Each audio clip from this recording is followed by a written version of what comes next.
Welcome back to Braille's channel. Nagbabalik po tayong muli para sa isa na namang payout updates, and this time ay para naman sa ating mga social pension beneficiaries. Dahil may pahabol ulit tayong payout schedule para sa buwan ng February. At good news na din dahil may NCR ulit tayong ibabahagi. At hindi lamang yan dahil may mga local social pension din ang naglabas ng kanilang schedule. Kung saan-saan ang mga ito at kailan ang nasabing payout ay yan po ang ating ibabahagi.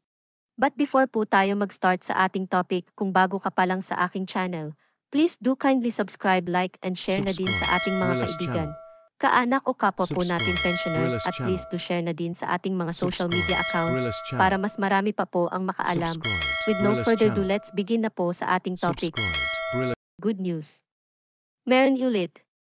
Social Pension National at Local Payout Updates as of February 6 of year 2025. NCR at iba pang karatig probinsya alamin. Narito na po ang bagong payout updates as of this date, February 6. Umpisahan po muna natin sa payout ng para sa first quarter ng taon amounting to 3,000 pesos. Una na rito ang probinsya ng Parug-Parug, Solana, Cagayan. Nakaschedule na ang inyong payout this February 12 na gaganapin sa Barangay Gym na mag-start ng 1:00 ng hapon.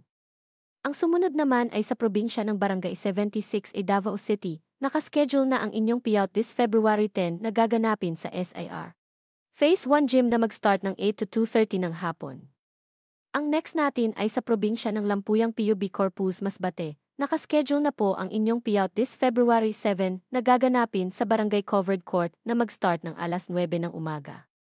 Ang sumunod na po natin ay sa National Capital Region sa lungsod ng Pasay City. Ito po ay karugtong o part 2 ng una nating ibinahagi. Ang lahat ng beneficiaries nito ay makakatanggap ng para sa second semester ng taong 2024, amounting to 6,000 pesos.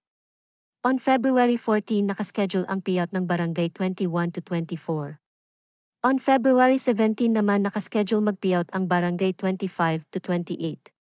Sa February 18 naman nakaschedule ang Barangay 29 to 32. On February 19, nakaschedule mag-payout ang Barangay 33 to 36. On February 20 naman nakaschedule ang payout ng Barangay 37 to 38. At panghuli on February 21 ay nakaschedule mag-payout ang Barangay 39 to Barangay 40. Ito po ay gaganapin sa inyong OSCA office na mag-start ng 8:00 hanggang 4:00 ng hapon. Samantala, may mga naglabas din ng kanilang local social pension. Ito po ay bigay ng pamahalaan ng Lokban, Quezon sa kanilang mga beneficiaries. Una na rito ang Barangay Aliliw, Lokban, Quezon. Nakaschedule na ang inyong payout this February 10 na gaganapin sa Lokban Gym na mag-start ng 9:00 ng umaga. At ang isa pang naglabas ay sa Barangay 1, Lokban, Quezon. Nakaschedule na po ang inyong payout this February 10 na gaganapin sa Lokban Gym na mag-start ng 9:30 ng umaga. That's it. Sa ngayon ay ito pa lamang ang mga nagpahabol ng kanilang payout schedule as of this date. Manatili po kayong nakatutok sa aking channel para sa mga latest payout updates at iba pang impormasyon na para po sa inyo.